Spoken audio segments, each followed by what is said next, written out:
नमस्कार, आप देख रहे हैं संसद टीवी की स्पेशल कवरेज और आपके साथ मैं हूं संध्या शर्मा। उपराष्ट्रपति जगदीप धनखड़ ने 74वें गणतंत्र दिवस की पूर्व संध्या पर सभी देशवासियों को बधाई और शुभकामनाएं दी हैं।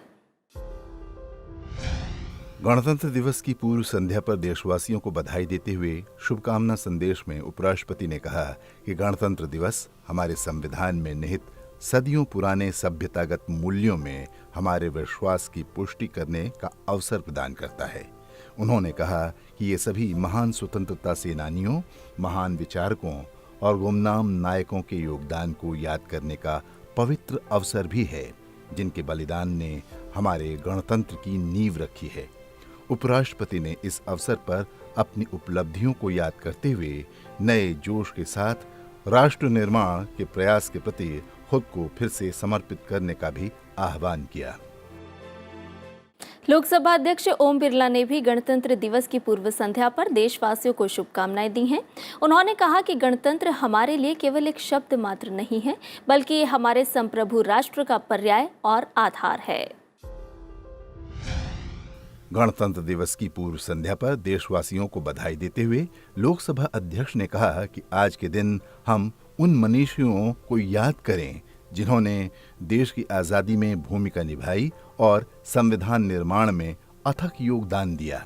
आज भारत के आधुनिक गणतंत्र को 7 दशक से अधिक समय हो चुका है। इन दशकों में हमारे संविधान ने हमारे गणतंत्र को अधिक समर्थ और समृद्ध बनाया है। आज हम जिस स्थान पर हैं, उसमें हमारे युवाओं और हमारी महिलाओं की नई सोच और इनोवेशन का बहुत बड़ा योगदान है। उनकी ऊर्जा, उनकी प्रतिभा के आधार पर भारत आज दुनिया में स्टार्टअप और यूनिकॉर्न की राजधानी के रूप में जाना जाने लगा है। शिक्षा से लेकर रक्षा तक और खेल से लेकर अंतरिक्ष तक आज हर क्षेत्र में महिलाएं तेजी से आगे बढ़ रही हैं। हमारे किसान, मजदूर, एमएसएमई सेक्टर, छोटे बड़े व्यापारी और प्रत्येक व्यक्ति देश की प्रगति में भागीदार हैं। सबका साथ, सबका विकास की भावना से हम मजबूती से आत्मनिर्भरता और प्रगति के मार्ग पर आगे बढ़ रहे हैं। हमारे इन सामूहिक प्रयासों का नतीजा है कि आज भारत दुनिया की 5वीं बड़ी अर्थव्यवस्था बन चुका है। आज विश्व के मंचों पर हमारी सशक्त आवाज है। वसुधैव कुटुंबकम के ध्येय के साथ इस वर्ष हम G20 के देशों की अध्यक्षता कर रहे हैं।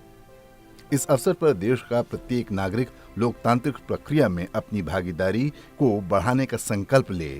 हमारे गणतंत्र में निहित स्वतंत्रता, समानता, न्याय और बंधुता के आदर्शों को और अधिक मजबूत बनाने का संकल्प ले, ताकि हमारा लोकतंत्र और सशक्त हो, मजबूत हो। राजस्थान के कोटा में 2 दिवसीय कृषि महोत्सव, प्रदर्शनी और प्रशिक्षण मेले का समापन हो गया। लोकसभा अध्यक्ष ओम बिरला ने अपने संसदीय क्षेत्र कोटा के दशहरा मैदान में कृषि महोत्सव के समापन समारोह को संबोधित किया। लोकसभा अध्यक्ष ने किसानों को संबोधित करते हुए कहा कि उन्हें परंपरागत खेती के साथ कृषि के क्षेत्र में नई तकनीक और नवाचारों का इस्तेमाल करना होगा। उन्होंने दोहराया कि जब तक देश का किसान आर्थिक रूप से मजबूत नहीं होगा, तब तक भारत के आर्थिक तंत्र में बदलाव नहीं आ सकता। उन्होंने कहा कि नए भारत और आत्मनिर्भर भारत की ताकत देश का किसान है और भारत के किसान ही नए आर्थिक युग की शुरुआत कर सकते हैं। उन्होंने किसानों से कृषि क्षेत्र में इस्तेमाल की जा रही नई तकनीक और नवाचारों को सीखने की अपील भी की। समारोह को केंद्रीय कृषि और किसान कल्याण मंत्री नरेंद्र सिंह तोमर ने भी संबोधित किया। हमारा सपना यही है कि जब तक देश का किसान आर्थिक रूप से मजबूत नहीं होगा, हम भारत के आर्थिक तंत्र को बदल नहीं सकते। दुनिया के अंदर और भारत के अंदर जब कुछ भी बदला है तो भारत के किसानों ने बदला है, भारत के नौजवानों ने पलटा है और ये भारत के किसान ही नए आर्थिक युग की शुरुआत कर सकते हैं। नए भारत और आत्मनिर्भर भारत की ताकत भारत का किसान है। संसद भवन परिसर में बीजेपी सांसद जगदम्बिका पाल की अध्यक्षता में ऊर्जा संबंधी संसदीय स्थायी समिति की बैठक हुई। इसमें बिजली संशोधन विधेयक 2022 के प्रावधानों को लेकर विद्युत मंत्रालय, grid India, power grid corporation of India limited और एनटीपीसी लिमिटेड के प्रतिनिधियों की ओर से समिति के समक्ष मौखिक सुनवाई हुई। उपराष्ट्रपति जगदीप धनखड़ और लोकसभा अध्यक्ष ओम बिरला ने हिमाचल प्रदेश के निवासियों को राज्य स्थापना दिवस की बधाई और शुभकामनाएं दी हैं। उपराष्ट्रपति ने ट्वीट किया कि देवभूमि हिमाचल प्रदेश को उत्कृष्ट प्राकृतिक सुंदरता और जीवंत सांस्कृतिक विरासत का आशीर्वाद प्राप्त है। प्रकृति के साथ तालमेल बैठाते हुए हिमाचल प्रदेश अपने विकास के तेज कदमों को जारी रखे।